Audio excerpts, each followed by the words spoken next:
Ethers have the general formula ROR, and thus they are structurally related to alcohols, which have a formula of ROH. The carbon-oxygen bonds of ethers are polar, so ether molecules are polar. However, ethers do not form hydrogen bonds with one another because there is no OH or hydroxyl group. Therefore, they have much lower boiling points than alcohols of similar molar mass, but higher boiling points than alkanes of similar molar mass. Because they have polar bonds but are incapable of hydrogen bonding, they have much lower boiling points than alcohols of similar molar mass, but higher boiling points than alkanes of similar molar mass. Compare the following examples. You can see that butane, methoxyethane, and 1-propanol all have similar molar masses, but there are big differences in boiling points. The boiling point of butane is less than 0 degrees Celsius.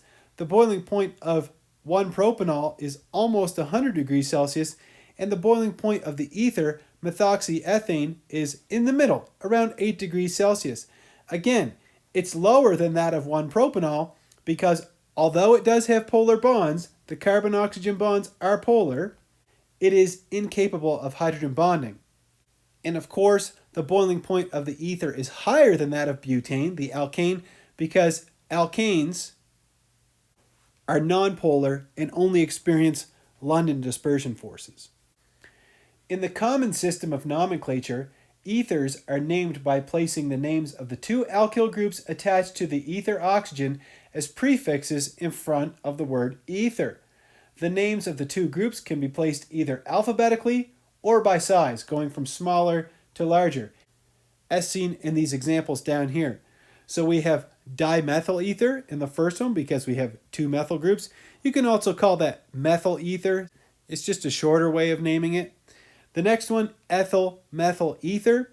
This one follows the alphabetical rule because E comes before M. And it can also be called methyl ethyl ether based off of the size rule because methyl is smaller than ether.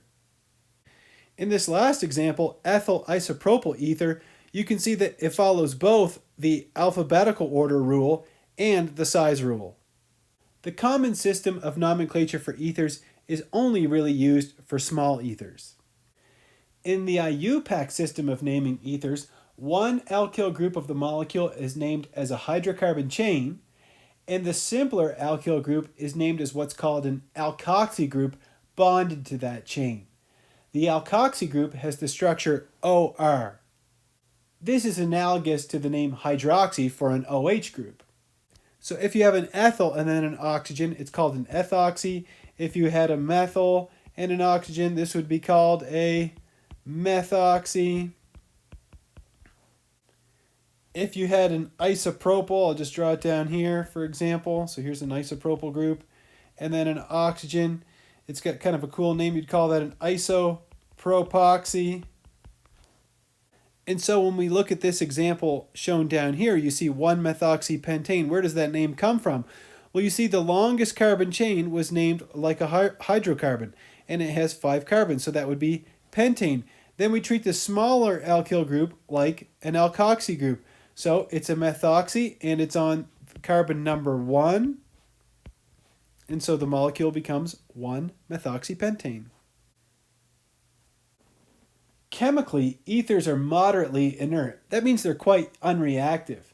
They don't react with reducing agents or bases under normal conditions. However, they are extremely volatile and highly flammable, which means they're easily oxidized in air, and hence must always be treated with the greatest of care. Ethers can be prepared by a condensation or removal of water between two alcohol molecules as shown in the following general reaction. The reaction requires acid and heat to drive off the water. And so what's happening here is we're taking those two alcohols, we're treating them with acid and heat, and we're losing water. Where does that water come from? It comes from H2O. And so what's going to be left over? We're going to be left with R1 and our oxygen, and then R2, which is our ether, shown over here. Diethyl ether was the first general anesthetic used.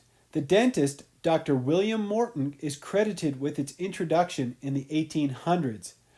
Diethyl ether functions as an anesthetic by interacting with the central nervous system.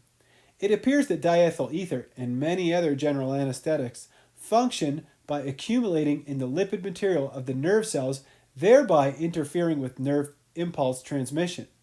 This results in analgesia, a lessened perception of pain. Halogenated ethers are also routinely used as general anesthetics. They are less flammable than diethyl ether and are therefore safer to store and use. Desflurane, sevoflurane, and isoflurane are three of the most commonly used members of this family.